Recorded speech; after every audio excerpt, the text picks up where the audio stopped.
All right, welcome. We are live at the Dads Who Lead podcast with a special guest today. Kevin Demmons is here from Pennsylvania. Is that correct? Maine. Maine. He's got a fantastic story. He's overcome a lot. And the reason I wanted to have him on is he has shifted his mindset around his difficulties in his life to take them from things that have held him back to things that have elevated him to the next level. So, Kevin, welcome on. Thanks, man. Thanks for having me. Absolutely. So Kevin reached out to me probably about 2 months ago, and he has a very powerful story around his youth and how that brought him into adulthood. So as we like to do on this podcast, we really want to understand who you are as a man, and that's going to help our listeners understand themselves. So tell us about your story, from your childhood and coming up from there. Yeah, sure. So from the age that you can actually have a cognitive memory until about 14 years old, I was physically, mentally, verbally, and sexually abused in some form or fashion in that time frame. The majority of that time was the verbal and physical. The sexual only went on for a short stint, but long enough to leave some damage. And so that was my childhood. That's how I grew up. My dad was a raging alcoholic. I grew up looking at his eyes when he came through the door, and if they were glassed over, then I knew tonight's going to be a good one. And to get to my room as fast as I could, that there were many, many, many nights where I listened to my mom cry as I fell asleep. Like that was what I heard outside my door, was my mom bawling her eyes out, asking my dad, why are you doing this again? And so, that at the time I thought that was normal. Because if that's what you grew up around, that's normal to you. You don't have a choice. Like you don't realize that, like, hey, wait a second, all my other friends are happy and their parents don't fight, or they at least don't fight physically, so I just grew up with that being my normal until I started getting older into my teenage years. And it's like, okay, that's not normal. That something was really messed up. So that was my childhood in a nutshell. There's several stories that stick out in my head. I can give you an example. When I was 14 years old, this is the tail end of the abuse and things like that, because at 8 years old, I actually moved out of my house. I moved in with my sister. Wow. Full time. Well, we split time between her and my grandfather off and on. Basically, up until 8 years old, and after 8 years old, I was pawning myself off to anyone who would let me come stay with them, just because I just wanted to be safe. I just didn't want to be around that anymore, So I ended up living with my sister from 8 until I went to college. So from 8 until I went to college, so 2019, 18 years old or so. That was 18 years old was the first time that I actually had my own bed and my own room again. So that was pretty cool. But to be honest with you, I didn't really care, because I was safe at my sister's house. I didn't give a shit if I was sleeping on the couch or the floor or wherever. But yeah, that was my childhood. So there was definitely some stuff to work through there as I got older. I didn't really realize that I had issues with my just who I was as a person. I like to think of it as a story. Everyone has their own story in life. And unfortunately, kids who are abused, their story is written for them by the people who are hurting them the most. Like, everything that surrounded me in that environment molded my identity of who I was as a person. My relationship with money, watching my parents not have any money, and the things they did, my relationship with drugs and alcohol, my relationships with friends, family, and my want to not be around anybody, because I was just safer if I just stayed alone, that kind of thing. So it took me a long time to work through that stuff, and then to start, as I like to say, start writing my own story. So that's that was my childhood. Oh man, thank you for sharing. So you had a lot of deep thoughts that are flashing through my mind around You said the need to be alone. So if we see, as a leader, if we see men or women that are isolating themselves and wanting to be alone, you're saying often that can be something deeper. I would absolutely say that. Yeah, I would say as human beings, we're wired to be with other people, to be with other people, to have conversations, to interact. And as human beings, regardless of man or a woman, you want to be loved. That's just part of it. So if somebody is completely putting themselves off to the side and hiding from society, basically, I definitely would say that there's some issue. There's something that's making them not want to be around people.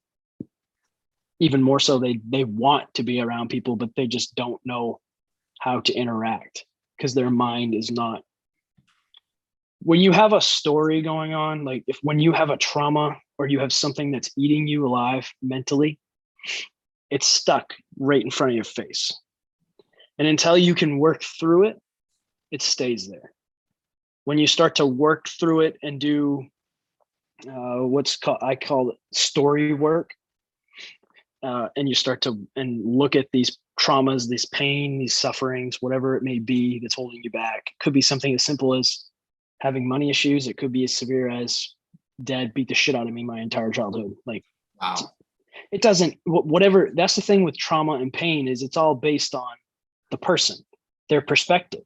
My perspective was way different on a childhood than someone who didn't have that happen.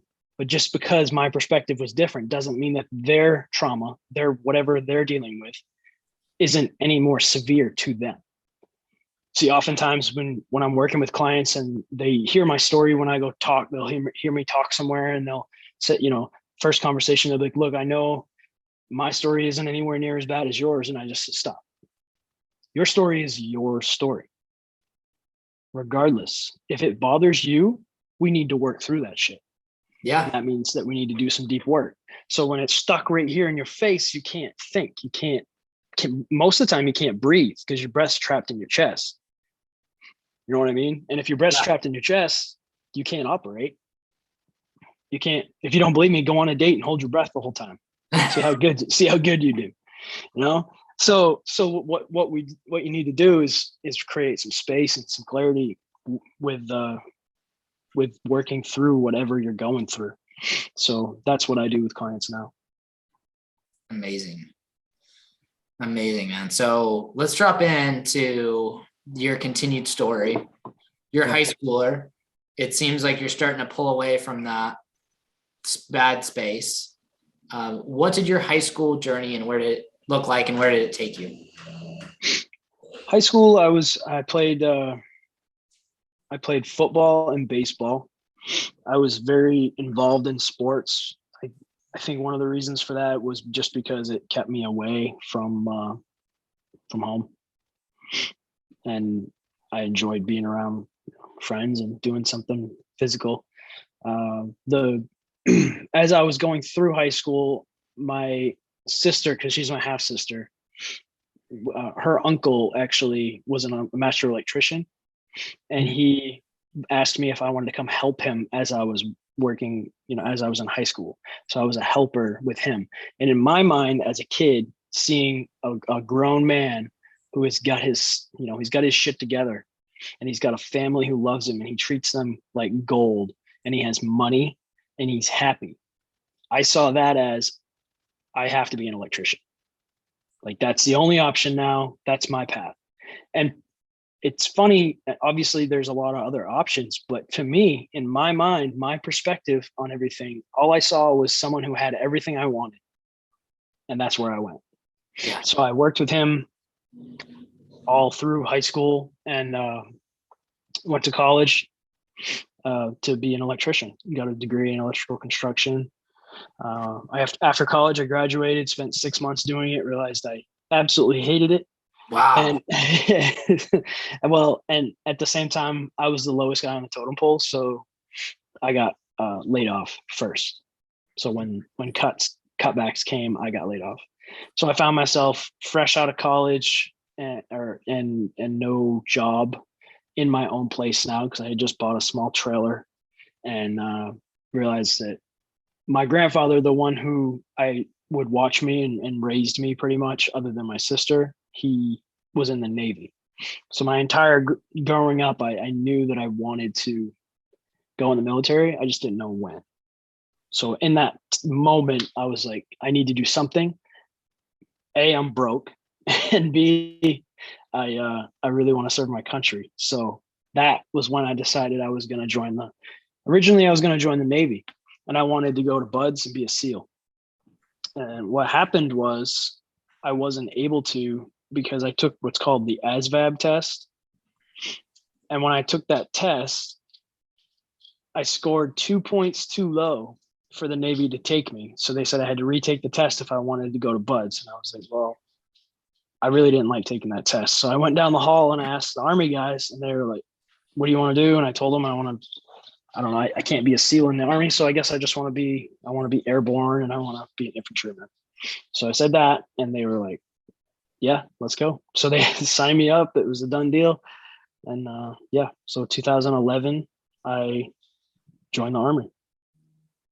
Wow, dude, nice. So 2011, I'm gonna guess you're around 24. I think I was 22. I think I was 22. So you're electrical. It was only 2 years. 2-year career. Okay. So you're 22, you're joining the Army, and tell us about your time serving. So yeah, I joined the Army.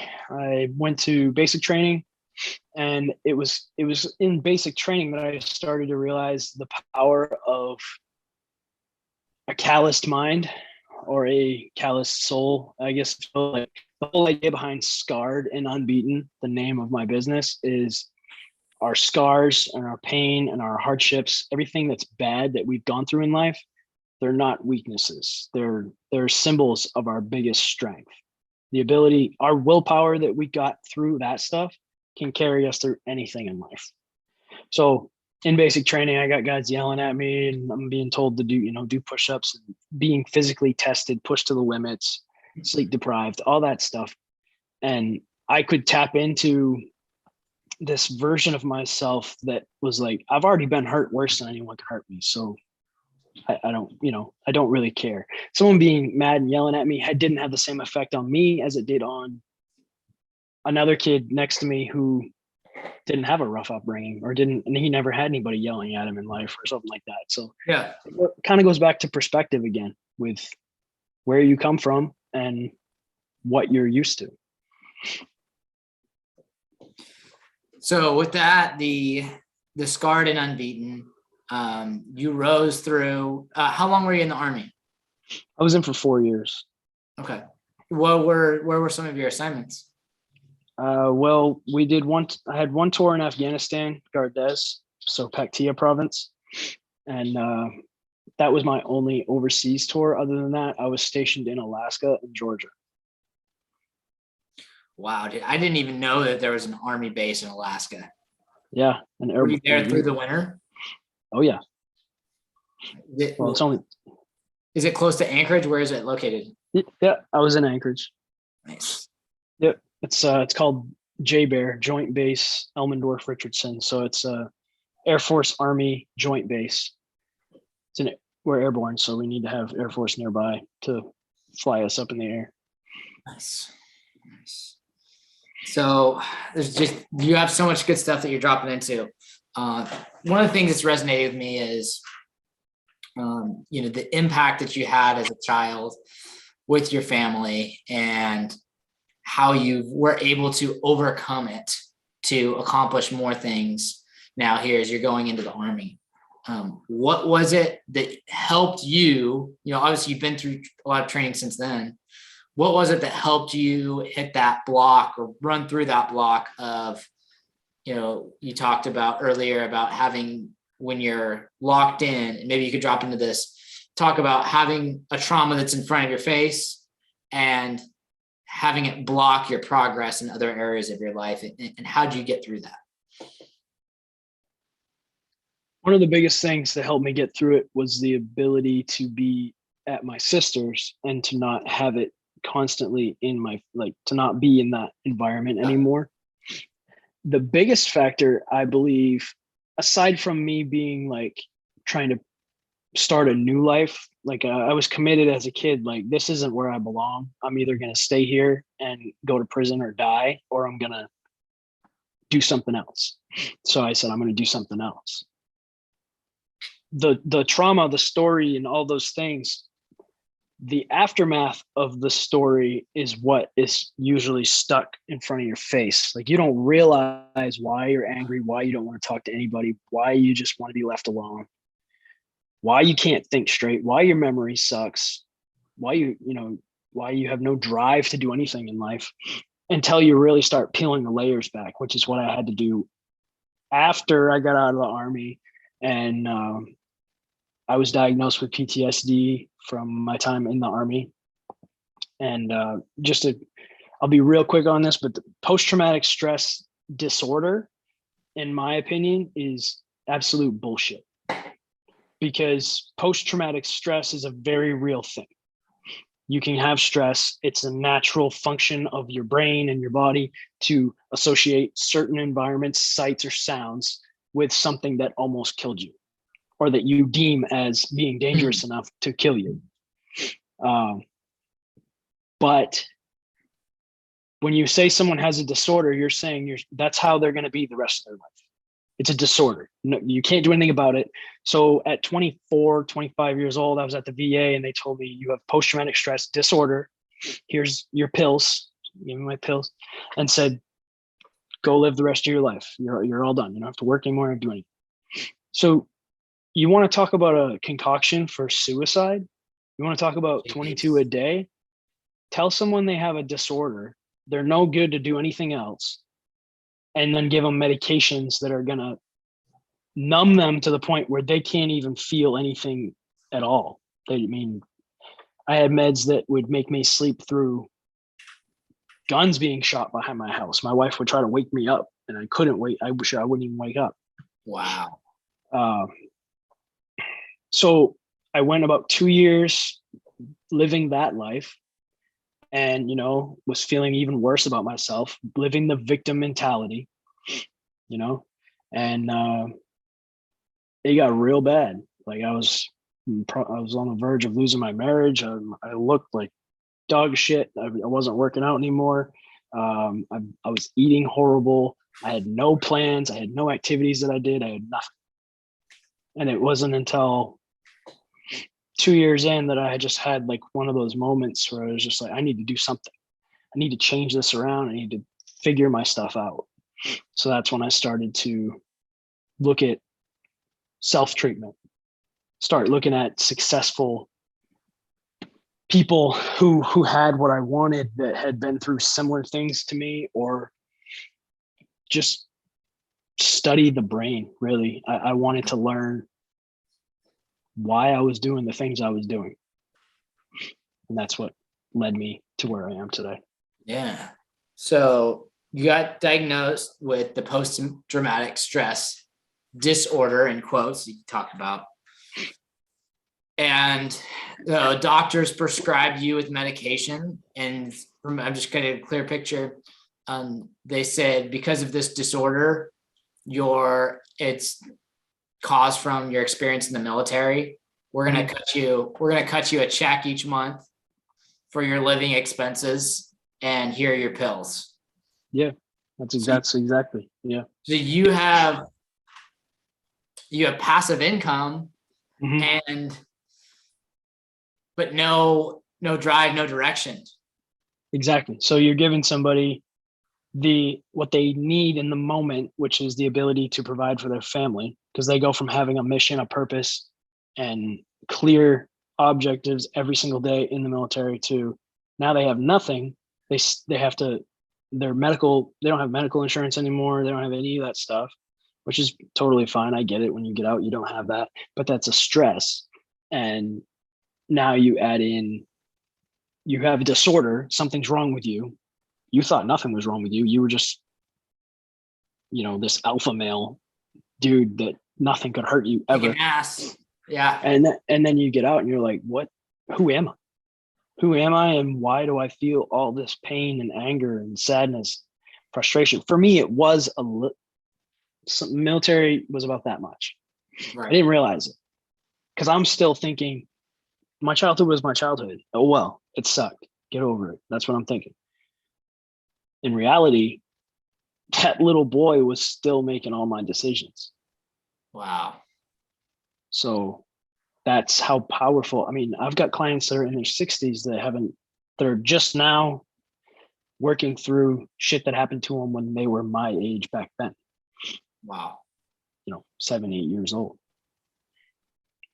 Trauma knows no time. Like, it doesn't matter how old you are until you work through it. It's not going anywhere. Oh man. So you've got this post-traumatic stress, you're overcoming it. You're put in a spot where finally, after 2 years, you're starting to learn about the mind and how you can overcome. Was there someone or something that inspired you to make this shift after 2 years? It was I started going to a place called the Pine Grove program. It's a nonprofit, gentleman named Bob Howe in Maine. It's a great organization. He took me out and just took me out into the woods, and we did some hunting together and stuff like that. And just being in nature, I learned that, nature is the biggest healer.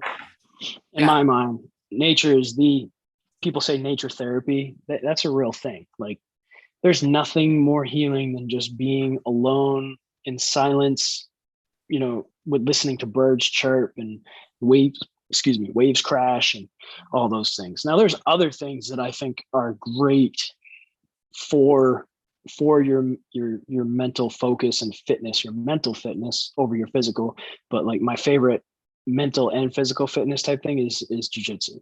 I think there's nothing better, because it makes you, you're in a white space mode where you're only focused on one thing. You're flowing and focused on not getting choked out, but you're physically getting in shape, and you're also building your self-confidence, because every single day that you walk in there, from day one, you're getting your ass kicked, but you're just giving it a little bit less every time. And you get 2-3 years in, and now you're starting to be, you're in the middle. You're winning some, you're losing some. But it's such a journey, and I'd highly recommend it to anybody who wants to do something productive that will build themselves up if they're going through a hard time. You like doing gi or no gi? I like no gi. Yeah, me too. I love the gi as well, but my body type and my style is just, I like to be able to move and I like action. And so the no gi, it just equates to more action, more points scored, and I enjoy that. Yeah. No, I like no gi a lot. Have you competed? Yeah, I've competed. I've done a few MMA fights back when I was younger, in my early 20s. And then I've continued. I've actually got a jiu-jitsu tournament this weekend, so I've continued to do the tourneys. No shit. I haven't. This is I'm gonna do. I don't even know when the next one is, but I'm gonna do the next one. I've never done a tournament. I've just always loved going and training there, but I'm gonna do it. I told myself. Nice. You're doing the matches they're awesome. And you'll find too, you'll like start to get these emotions that come up, and then dealing with other shit after you've gone out and done matches. It's like, oh, that's nothing. Yeah. That's it's funny how you just said that. Dealing with other shit after you've gone through that, it's nothing. That's scarred and unbeaten. That's what that's the whole thing I'm talking about. You went through getting abused, getting whatever, raped, watching someone get murdered, all the above. So how can this new career match that? How can a breakup match that? Anything in life, nothing can compare to that. And so if you carry that mentality and use the same willpower you used to get through that, you can get through anything. it's all perspective, right? It's the hardship versus real hardship versus just another day in life that something happens and you have to just work through it. Hell yeah, dude. Have you? I'm only assuming you've seen the movie Fight Club. This is just bringing up so much from that movie. I can't talk about it though. That's true. Yeah, I've seen it. Dude, that's my all-time favorite movie. So just some of a lot of the themes, I could just see us like going through the whole movie and like pulling out themes and how it relates to society today.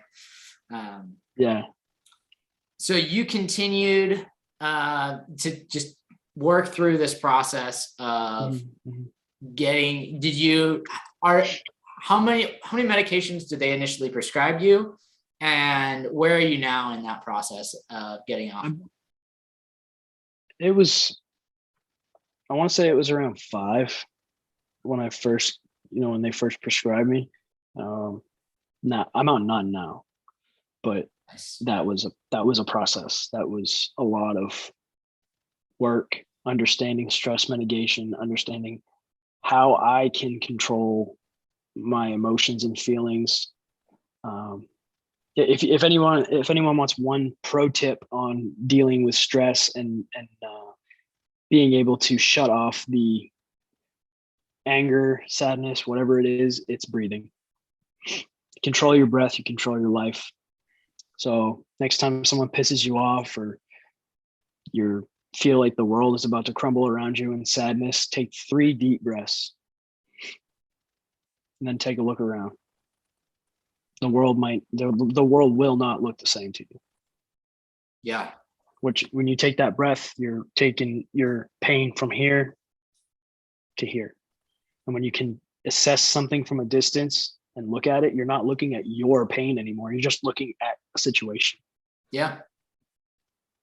And physiologically as well, the breathing, how, once your diaphragm is engaged and your multifidi, it starts to allow a lot of our body physiologically from a muscular perspective to operate in a more optimal level. So it's not just for the mind, but it'll also prepare your body. It's definitely a spiritual experience. Yeah, no, it really is. When I was in the Army and even right out getting out of the Army, if someone told me like, you need to start doing more breath work and you need to meditate, you need to do some yoga, and I'll be, no, I'm not doing any of that. I'm a man. I don't need that.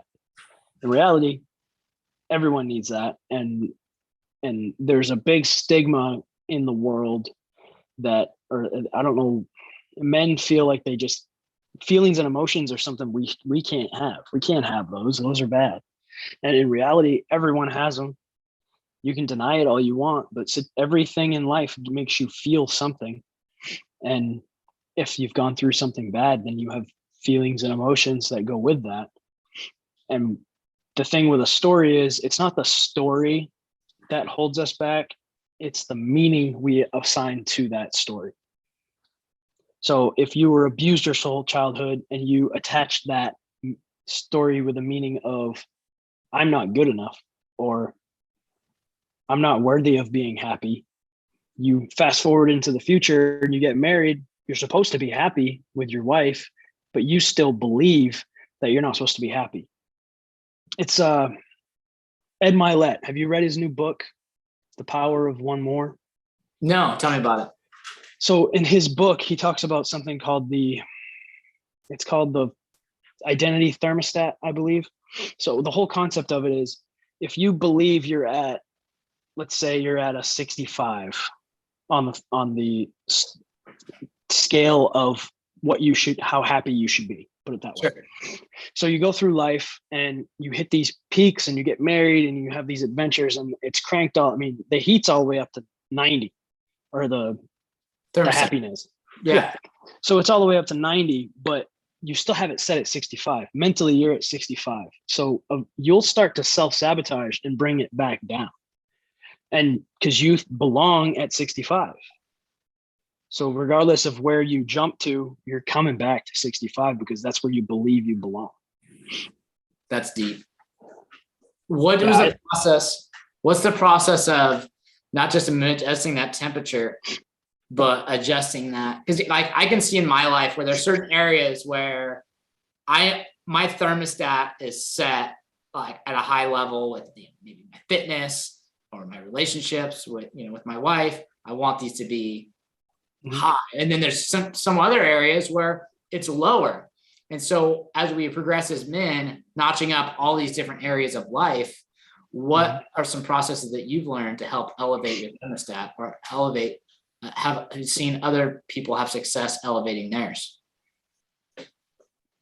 The number one way to work through stories is called I coach. It's story work, and what it is writing your shit down. When you put something on paper, pen to paper is the most powerful coaching tool I believe there is, because you put something on paper and then the person actually reads what they are thinking and they wrote down, and something really magical happens when you speak the words out loud.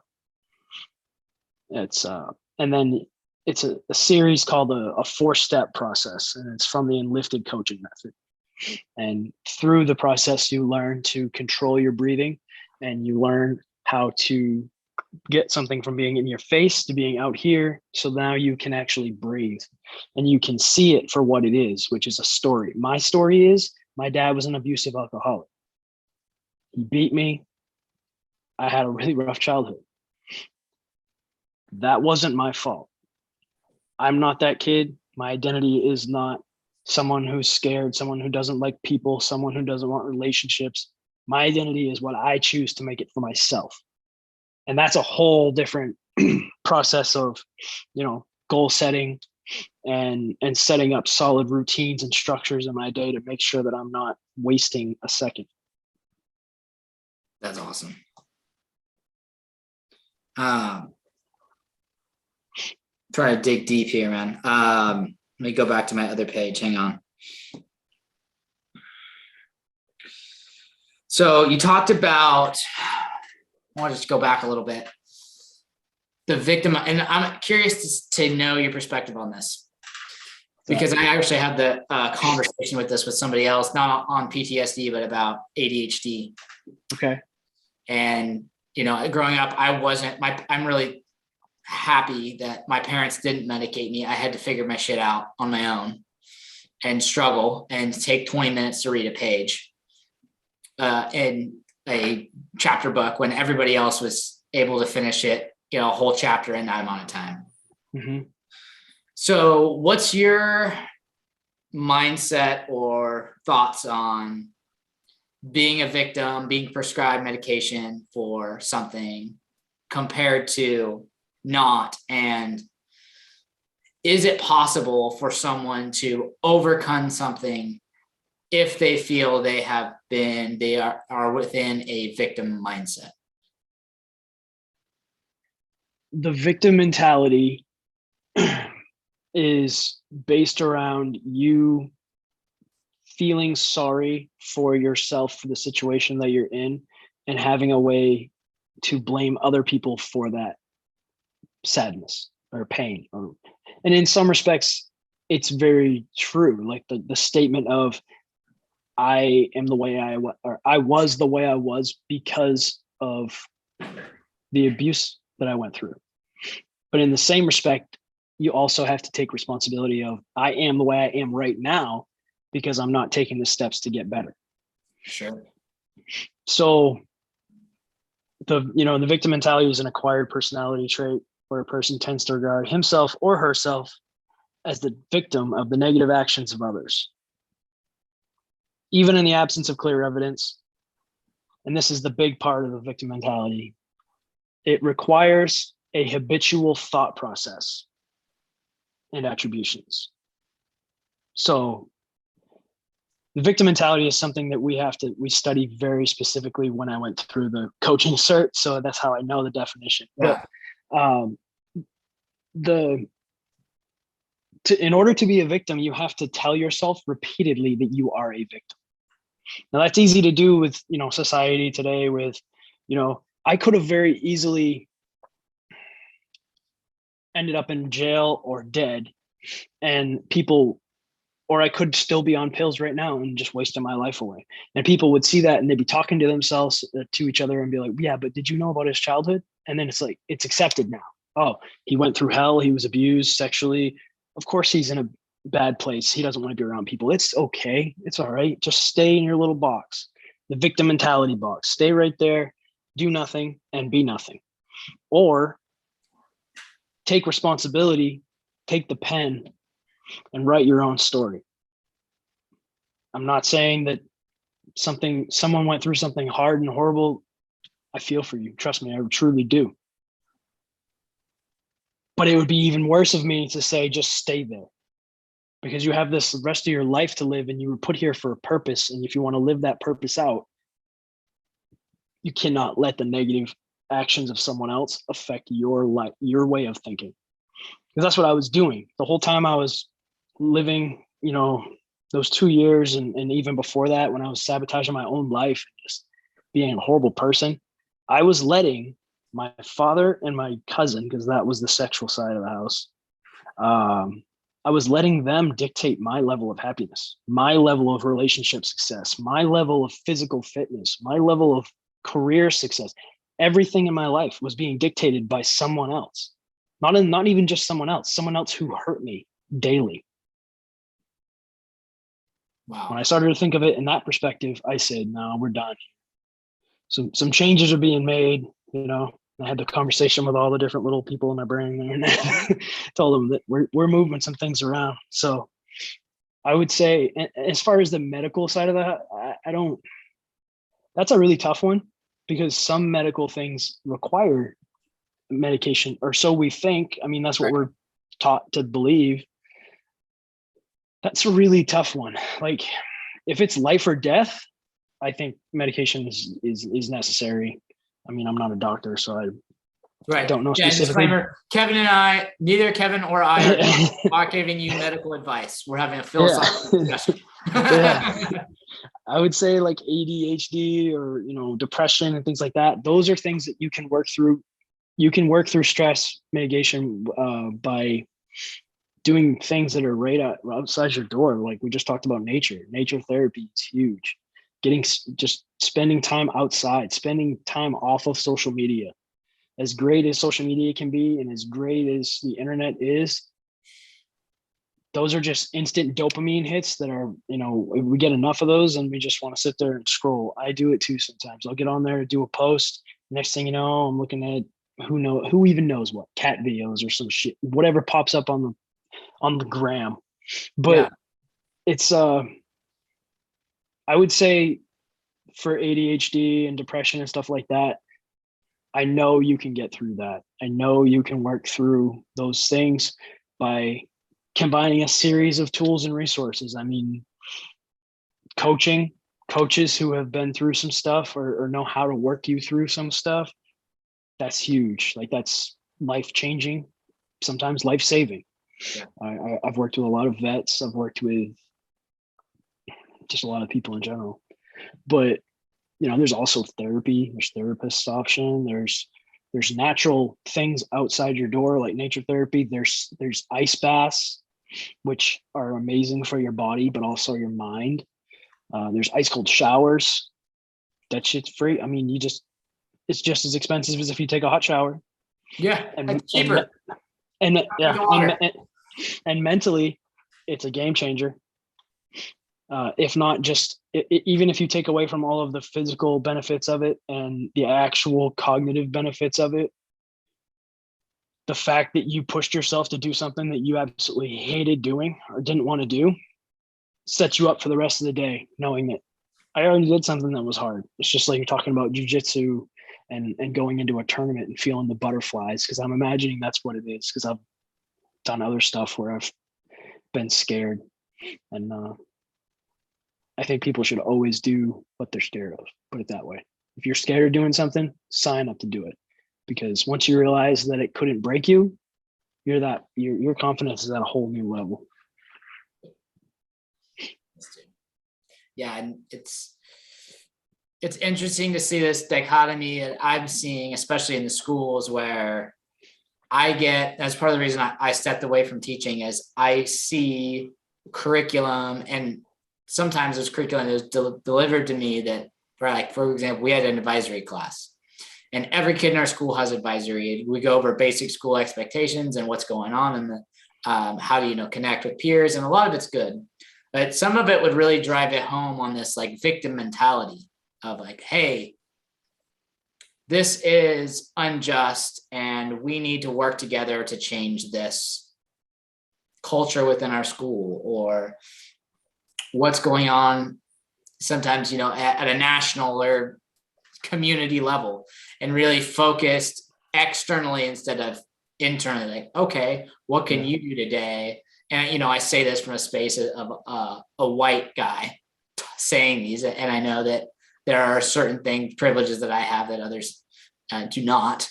And I think it's important to come at it from the space of, based on where I am, how can I be my best version of me to best deliver results to the community? Yeah. And I think just be a good person. Like it's not complicated. I mean, I have plenty of Black friends and Hispanic friends, and I mean, the lines were so blurred while I was in the Army, and I was so lucky to have that experience, because people fighting next to me were any race you can imagine, any sexuality you can imagine. I really don't care. They were there for the same mission I was. They had my back and I had theirs, and they were my brothers. I loved them to the end, and I would die for them. I did not care what color they were. And I carried that out too. Like, again, what you're brought up around in your perspective, that's what surrounds you. That's what creates your identity. That's what scares the shit out of me the most about today and kids, is there's so much just people being angry and hate, and people just want to fight. I'll give you a good example. I posted a video on Facebook of me doing a bench press.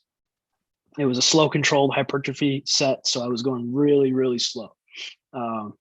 And there was people who asked questions about it, but then there was two guys from different areas of the country who argued for 2 days straight about my form. Like, the page was like this long, and people, they're just, at the end of it, they're yelling at each other, talking about how one of them is going to kick the other one's ass. And it's like, do you realize how much time you just wasted arguing about something that has nothing to do with you? Like, you want to talk about some anger issues or some stuff that they need to work through? I would say those two guys have some things they need to think about. Yeah. And that's one example. But what I'm saying is, like, all the race talk and all the sexuality stuff, and just in general hatred and anger around the world that's surrounding everybody, if you allow it to, if you just allow everything to just come in around you, you're going to be a miserable human being, because you think the world is just a horrible place. And in reality, it's what you surround yourself by. So if I was, when I talk to young men, like today, I just went and gave a talk. I said, be careful what you surround yourself by. Even if your circle's a small circle, make sure that circle is going to lift you up. You don't want to surround yourself with people, even if you have family or friends that are really good people, you can still be friends with them. They're still your family. But that doesn't mean that you need to take steps to spend the majority of your time with those people. Like, the people who are in my circle are high achievers. They're always looking to get better. They always want to improve. They always have my back. I always have theirs. Those are the people in my circle. And again, it's in Ed's book. He talks about that in detail, talking about the circle and who should, what kind of people do you want in your circle. It's one of the best books I ever read, by the way. So if you get to it, I would highly recommend you check it out. Hell yeah, I will be doing that. So talk about the mindset now, and I think you kind of really give it a good umbrella here as we're wrapping things up. The scarred and unbeaten, and this post-traumatic growth. That's really one of the big punchlines that you'll see in a lot of your content. And what can people take away from the post-traumatic growth mindset? Post-traumatic growth is about focusing on what you want, not what you don't want anymore. One of the biggest problems with mindset and self-development and just human nature is we're really quick to say, I don't want you to do this. I don't want this result. But when you say that without you even realizing it, what's the number one thing you're focused on? The shit you don't want. Don't hit the car. Bang. It's, I want to earn this much money. I want to be in this shape. I want to get my black belt in jiu-jitsu. I want these things. I'm focused on what I want. So post-traumatic growth over post-traumatic stress disorder is when we're talking about post-traumatic stress disorder and all we're talking about is the negative and all this bad shit. And I get it. At some point you do have to acknowledge that post-traumatic stress has a bad impact on things like that. But you know what? It's going to continue to have that impact until we start talking about the growth, until we start acknowledging the fact that it's not a disorder. It's a stress. It's a stressor. And the same way that we got the disorder, the same way that our brains were affected by the stress is the same way we can create growth. It's just through repetition. It's through what we surround ourselves by and the attachment that we put towards it. How we work towards the growth is more, the routines, the structure, the circle, and always being honest with ourselves and working through the hard things, not bottling them up, not putting them in the back of our brains. That's the path to post-traumatic growth. Yeah, absolutely.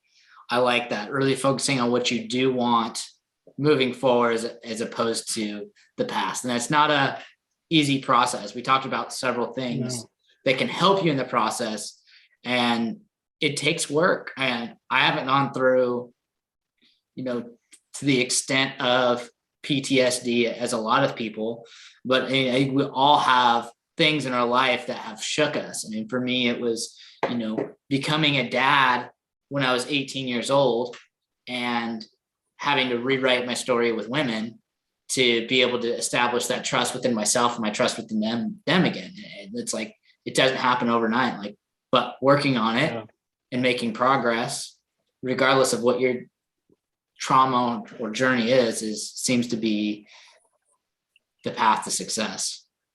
Yeah, no, totally. I mean, as dads, your kids, they're watching everything you do. They're learning from you. Their identity is being shaped by how you act, how you interact with people, how you treat their mom, how you spend money, how you spend your free time, how productive you are, like all those things. So that's a big responsibility and a big chance to make an impact. Sure. Awesome. Well, Kevin, I really appreciate you coming on today. And how can people reach out to you and find you to learn more about your programs? Yeah, man. Instagram is at Scarred and Unbeaten, SCARRED and Unbeaten. Facebook is Kevin Demmons. The website is www.scarredandunbeaten.com. And you shoot me a DM in any of those ways, send me an email, anything like that. I would be more than happy to link up and help any way I can. Awesome. Well, thank you, my friend. And until next time, have a great day. Hey, thanks, man. You too.